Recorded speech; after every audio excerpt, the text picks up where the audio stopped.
নমস্কার বন্ধুরা, আশা করি আপনারা সবাই খুব ভালো আছেন। আমিও খুব ভালো আছি। আজকে বলবো রেইকি হিলিং কি। রেইকি হিলিং কি কেউ যদি জিজ্ঞেস করে, সেটা এক কথায় ব্যাখ্যা করা যাবে না, কারণ রেইকির ক্ষমতা আনলিমিটেড।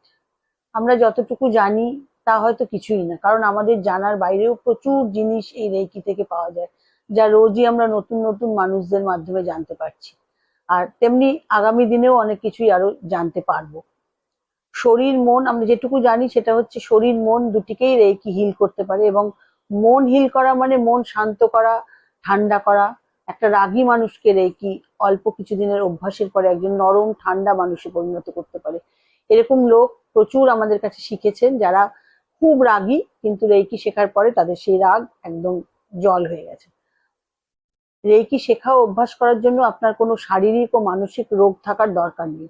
আপনি রোজ সকালে উঠে যেমন প্রাণায়াম করেন, উম, উম, বা এক্সারসাইজ করেন, সেরকম আপনি বা ধ্যান করেন, সেরকম ধ্যানের মতো রেইকি প্র্যাকটিস করতেই পারেন। অসুস্থ শরীর সুস্থ হবে, ও সুস্থ শরীর আরো সুস্থ ও সুন্দর হবে। সুতরাং রেইকিকে সাথে রাখুন, রেইকির সাথে থাকুন। রেইকি শিখে নিজের বা অন্যের ব্যথা নিজেই ইনস্ট্যান্ট হিল করতে পারবেন, যা আমরা শিখিয়ে থাকি। নমস্কার, ভালো থাকবেন।